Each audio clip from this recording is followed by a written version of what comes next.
Nehemias 11.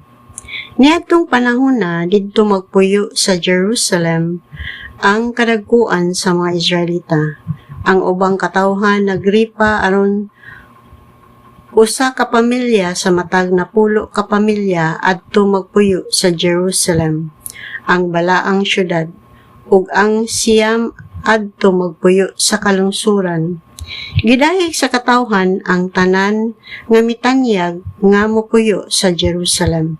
Apan ang katawhang Israelita, mga pari, mga Levita, ug ang mga nag-alagad sa templo, ug ang mga kaliwat sa mga sulugoon ni Solomon didto magpuyo sa kalungsuran sa Juda sa ilang kaugalingong yuta.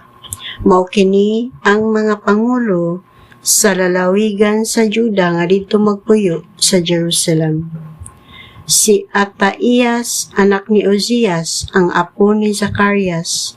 Ang uban niyang katigulangan naglakip kang Amarias, Sifatias o Mahalel, nga kaliwat ni Perez nga anak ni Juda. Si Maasiyas, anak ni Baruk, ug apo ni Jose. Ang uban niyang mga katigulangan naglakip kang Hazaiyas, Adaiyas, Joerib, o Zacarias nga mga kaliwat ni Sela nga anak ni Juda. Sa mga inilang tao nga kaliwat ni Perez, 468 ang nagpuyo sa Jerusalem. Si Salo, anak ni Mesulam, nga apo ni Joed, ang uban niyang mga katigulangan naglakip kang Pedaiyas, Koloiyas, Maasiyas, Ethiel, o Jesaiyas, si Gabriel o si Salai mao nga suod nga mga paryente ni Salo. Silang talan mikabat og 928 kasakop ni Benjamin nga nagpuyo sa Jerusalem. Si Joel nga anak ni Zikri mao ang ilang pangulo o si Judas nga anak ni Hasenua mao ang iyang loyo-loyo. Si Jedaiyas nga anak ni Joiarib o ni Jaquin. Si Siraiyas nga anak ni Hilkias ug apo ni Mesulam. Ang iyang mga katigulangan naglakip kang Sadok, Meraiyot o kang Ahitub nga mao ang pangulong pari. Silang tanan mikabat og 822 kasakop ni ining banaya nga nagkaalagad sa templo.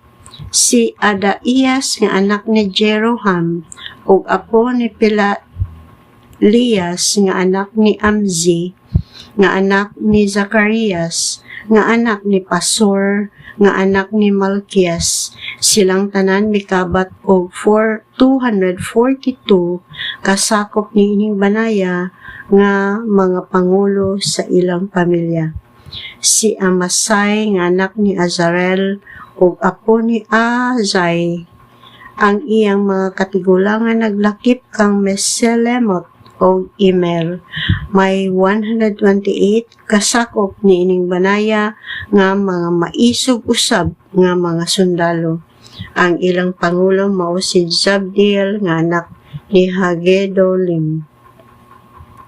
Si Simaiyas nga anak ni Hasob ug apo ni Asrikam. Ang iyang mga kagikan naglakip kang Hasabias o Buni. Si Sabitay o si Josabad. Ang mga dako-dako sa mga Levita nga nagdumala sa trabaho gawa sa templo. Si Matanias nga anak ni Mika ug apo ni Zabdi, kaliwat ni Asaf, mao ang mangulo sa mga mag-aawit sa pag-ampo sa pagpasalamat. Si Bukias nga mao ang luyo-luyo ni Matanias. Si Abda nga anak ni Samua ug apo ni Galal, usa ka kaliwat ni Zeduton. Ang tanang mikabat og 284 ka Levita nga nagpuyo sa balaang syudad sa Jerusalem. Si Akob Talmon o ang ilang mga paryente, 172 silang tanan. Ang ubang mga Israelita, mga pari o mga Levita didto magpuyo sa mga kalungsuran sa Juda. Ang mga nag-alagad sa templo didto magpuyo sa Ophel. Si Ziha o si Gispa mo'y nagdumala kanila. Ang pangulo sa mga Levita dito sa Jerusalem o si Uzi, nga anak ni Bani o apo ni Hasabias, nga anak ni Matanias, nga anak ni Mika, nga anak ni Asaf, ang banay nga mag-aawit dito sa templo sa Diyos. Adunay sugo ang hari nga mag-ulhos-ulhos sa pag-awit sa templo matag adlaw ang mga kabanayan. Si Pitahias, nga anak ni Mesebel, usa sa mga anak ni Zira, nga anak ni Juda, maoy nagdumala sa katawhan sa ngalan sa hari. Ang ubang mga tao sa Juda didto magpuyo sa Kiri at Arba, sa Dibon o sa Jekab Seel, o sa mga kabalangayan niining mga dapita. Ang uban dito usab sa Jesua o sa Mulada, o Bet-Pelet, o sa Hazar Sual, sa Berseba o sa kabalangayan niini. Nagpuyo sila sa Ziklag, sa Mekona o sa kabalangayan niini.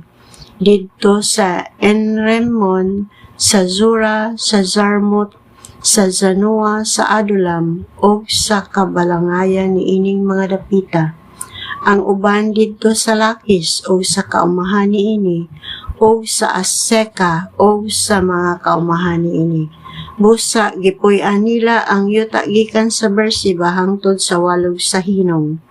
Ang mga kaliwat ni Benjamin nagpuyo usab gikan sa Geba hangtod sa Mikmas, sa Ai, sa Betel o sa mga kabalangayan niini, sa Anatot, sa Nob, sa Ananias, sa Hazor, sa Rama, sa Gittaim, sa Hadid, sa Zeboim, sa Nebalat, sa Lud o sa Ono, ang walog sa mga tawong Hanas manghimo sa nagkalainlaing butang.